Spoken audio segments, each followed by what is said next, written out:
20세기 초중반의 사람들의 장기를 기증해서 생명을 살리는 장기 이식의 길이 열리게 됐습니다. 그래서 장기 기증이라는 말은 사전적으로 표현한다면 거저준다 혹은 대가 없이 내놓는다라는 뜻을 갖고 있습니다. 저도 아주 어렸을 때의 장기 기증 이미 그렇게 올렸는데요. 그러니까 자신의 신체 일부를 다른 이에게 대가 없이 내준다는 것. 근데 어렸을 때에 그냥 그 기부에 이렇게 신청을 한 것이어서 그때는 지금처럼 생명의 귀중함을 과연 내가 느끼면서 그것을 기증했을까라는 생각을 해봐요. 그런데 이것은 결코 쉬운 일이 아닌 것이죠. 세월이 흘러감에 따라 더욱더 그런 것을 느끼게 되는데요. 그러니까 인간사에 있어서 어떻게 보면 길이 남을 만한 복되고 숭고한 일일 수 있다라는 말씀을 드립니다. 그러니까 기증하는 것도 기증하는 것이지만 또 암으로 인해서 망가진 그 장기들을 소생시키는 의사들도 대단한 것 같아요. 최근에 세브란스 병원에서 왜 기계를 통해서 암세포만 바로 발견해서 그것만 집중적으로 공격해서 죽이는 그러한 기계가 있지 않습니까? 예전에는 제가 알기로는 전립선 암만 그것을 치료가 가능하다고 그랬는데 최근에는 모든 장기에 걸려 있는 암세포들을 다 이제 관련해서 그렇게 치료를 할 수 있다더라고요. 간, 췌장, 또 위암까지도 그렇게 고친다는데 한 10번 이렇게 치료를 받는 게 7천만 원 정도 든다더라고요. 그러나 그렇게 많은 돈임에도 불구하고 이 사람을 살린다는 것, 암으로부터 해방을 얻게 한다는 것은 대단한 일이 아닐까 싶습니다. 이처럼 어떻게 보면 사람 생명을 살리는 일, 이것은 아주 숭고한 일이라고 생각하고요. 하나님께서 창세전에 계획하셨던 계획이 있죠.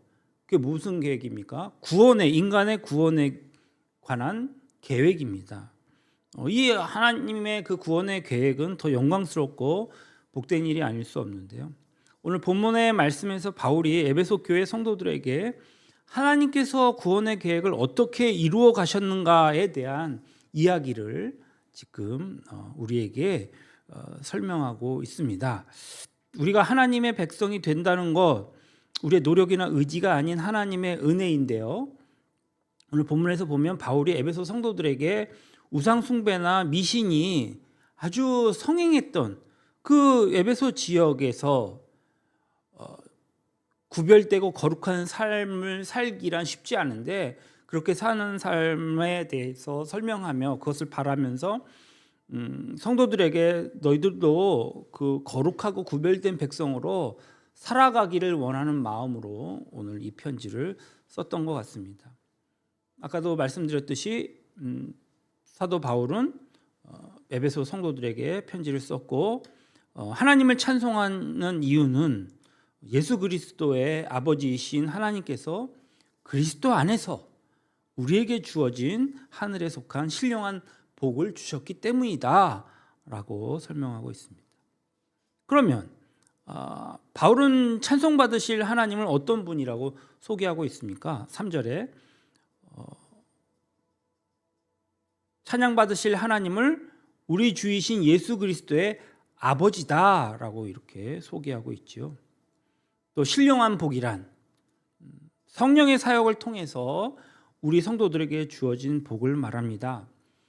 그러니까 이 에베소서 책을 읽어보면 그냥은 읽을 수 있어요. 아무 생각 없이 읽을 수 있는데 지금 제가 에베소서를 한 번 읽었겠습니까? 두 번 읽었겠습니까? 근데 희한하게도요, 마치 사골국물 같아요. 제가 예전에 읽었을 때랑 최근에 읽었을 때랑 또 다른 거예요. 또 다른 깊이가 있고 또 한번 생각해 보게 되는 그러한 말씀이다라는 생각을 지울 수가 없습니다.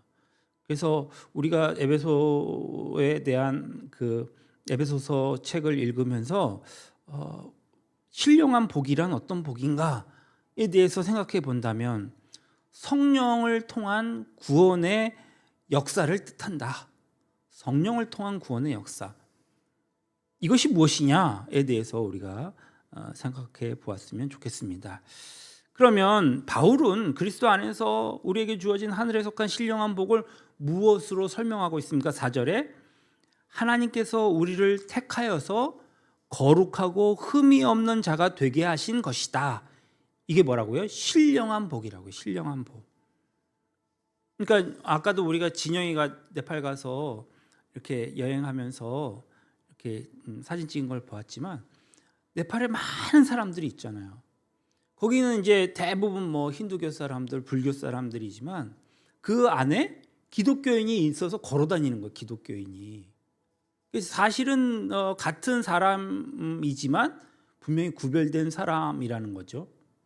그래서 이 세상이 참 악하고 자기 그 멋대로 혹은 자기의 이익대로 살아가지만 그 가운데 예수 믿는 사람은 그 하나님이 주신 신령한 복 가운데 구별되게 살아가는 것이다. 이것은 하늘에서 하나님께서 구원하신 계획 가운데 성령님을 통한 신령한 복에 속한다라는 것을 에베소 성도들에게 지금 말하고 싶은 것입니다. 신령한 복, 거룩하고 흠이 없는 자들이라고 얘기하고 있는데요.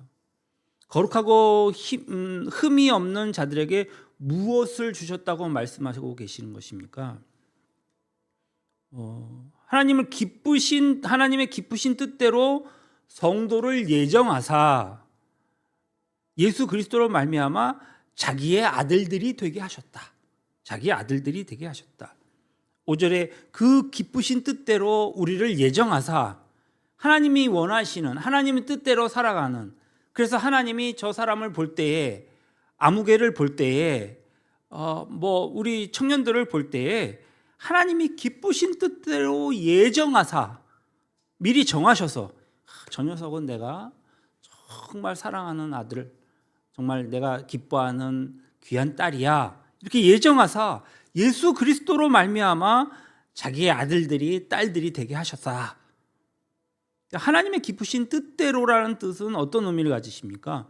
기쁘시는 번역한 그대로 한다면 선한 의지, 호의, 이런 뜻입니다. 그러니까 하나님의 뜻은 우리에게 호의를 베푸시려는 하나님의 선한 의지에서 비롯된 것인데, 우리가 하나님의 아들 된 것은 오직 예수 그리스도 안에서만 가능하다는 말씀입니다. 하나님께서는 거룩하고 흠이 없는 그의 아들들에게 예정하시고 그들을 세상에 보내시고 그를 통해서 우리를 거룩한 하나님의 자녀되게 하셨음을 믿습니다. 그러면 바울은 하나님의 기쁘신 뜻대로 에베소 성도들을 예정하사 예수 그리스도로 말미암아 자기 아들들, 자기의 딸들이 되는 축복을 주셨다고 말하고 있는데, 이어서 바울이 성도들에게 하나님을 찬송하라고 이야기하는데 그 이유가 무엇인지 생각해 보아야 할 것입니다. 6절에 이는 그가 사랑하시는 자 안에서 우리에게 거저 주신 바 그의 은혜의 영광을 찬송하게 하려는 것이다. 이게 무슨 뜻일까요? 바울은 에베소 성도들이 하나님을 찬송하는 이유는 우리가 그리스도 안에서 하나님의 아들들에게 하나님의 영광스러운 은혜를 거저 주셨기 때문이다. 그래서 하나님의 은혜가 영광스러운 것임에도 불구하고 하나님께서 그것을 우리에게 거저 주셨는데, 이 거저 주신 은혜는 결코 보잘것없다는 뜻이 아니라 그냥 거저 주니까 그냥 싸구려, 그냥 야 공짜로 받아가, 뭐 그런 뜻이 아니라, 은혜를 거저 주셨다는 것은 하나님께서 거저 주시지 않고는 우리가 도무지 그것을 얻어낼 수 있는 방법이 없었기에 우리가 그리스도 안에서 하나님의 아들 되게 하기 때문에, 그래서 그 구원의 은혜가 아주 그 영광스러운 것인지를 미리 깨달았던 바울은 이 성도들에게 이 사실을 알리고 이거는 정말 귀중한 것이다. 너희들이 평생 살아가면서 꼭 가슴속에 간직하고 귀하게 여겨야 될 것이다. 그리고 그 은혜로 인하여 찬송하며 살아야 할 것이다 라고 한 은혜를 깨닫게 하기 위해서 오늘 이 편지를 성도들에게 전하고 있는 것이죠. 여기 교회에 나오는 게 물론 우리의 의지로 나오기는 하지만 하나님께서 우리를 부르시지 않았더라면 우리가 나올 수 없고, 또 교회에 나왔다고 해서 다 구원의 은혜를 깨닫는 것은 아닙니다. 주님이 은혜 주셔야지만이 이것이 하나님의 기쁘신 뜻이구나, 이 구원의 은혜는 내 노력이나 수고가 아니라 하나님께서 우리에게 주셨구나, 내 힘으로는 얻을 수 없는 은혜이기에 나에게 주신 것에 대해서 내가 감사하면서 찬송하면서 기쁨으로 살아갈 수 있는 것이로구나 라고 우리의 입으로 고백할 수 있도록 그것을 알려주기 위하여 바울은 말하고 있는 것이죠. 그래서 내가 하나님의 자녀됐다는 사실, 이 사실은요 그냥 1년에 한 번 기억하고 넘어갈 일이 아니라 늘 내 입으로 시인하고 고백하고 내가 얼마나 기억하면서 머리에 새기는 것, 이게 굉장히 중요한 것 같아요. 제가 말씀드렸죠. 아침에 기도하면서 항상 저는요 그동안 주님께서 내게 베푸신 은혜들을 다시 한번 되새겨 봅니다. 하나님 그때 그렇게 인도해 주셨죠. 그때 아플 때 하나님께서 이렇게 도와주셔서 병 낫게 해주셨죠. 우리 부모들 다 세상 보내고 이제 천국 보내고 나 혼자 외로이 있을 때 나의 위로가 되어 주셨죠. 우리 교회가 사람들이 다 떠나고 몇 명 안 되었을 때도 하나님이 우리에게 실망시키지 아니하시고 시시때때로 인도해 주셨죠. 이런 것을 계속 기억하는 거예요. 기억하는 거예요. 그러면 감사가 나와요. 기쁨이 넘쳐요. 그래서 찬송이 흘러 넘치는 것이죠. 그런 우리가 되었으면 좋겠습니다. 우리 청년들에게 제가 하고 싶은 말이 있어요. 그러니까 삶이라는 게 항상 이렇게 계속 올라가지만은 않아요. 올라갈 때가 있으면 또 떨어질 때도 있어요. 그럴 때 어떻게 하겠냐는 거예요. 그래서 기억해야 해요. 주님이 내게 주신 구원의 그 은혜와 계획을. 그래서 내가 기억하고 하나님 앞에 감사하면서 이겨나가면서 더욱더 단단해지고 영적인 싸움에서 승리할 수 있도록 나를 단련시켜서 주님 앞에 나가야 한다는 사실을 잊지 않았으면 좋겠습니다. 하나님께서는 오늘 창세전부터 그리스도 안에서 우리에게 복 주실 계획을 세우셨다고 합니다. 그래서 우리가 진노의 자녀였지만 우리를 선택한 그리스도의 구원의 은혜로 정말 거룩하고 흠없는 하나님의 자녀가 되게 하신 것입니다. 이 모든 계획은 우연히 일어나는 일이 아니라 하나님께서 기뻐하시는 뜻과 그분의 거저주심으로 가능했다. 이것을 잊지 않고 결코 내가 어떤 노력이나 우연으로 일하는 것이 아니므로 오직 하나님의 놀라운 구원의 은혜 아래 항상 그 구원의 선물을 기억하면서 이제 우리는 하나님의 거저 주신 그 은혜를 결코 보잘것없는 것이 아니라 위대하고 복된 일이라는 사실을 기억하면서 그러면서 살아야 할 줄로 믿습니다. 그런 사람은 대부분 당당해요. 어디 가든지 당당하고 위축되지 아니하고. 올해도 어떤 일이 우리에게 벌어질지 모르겠어요.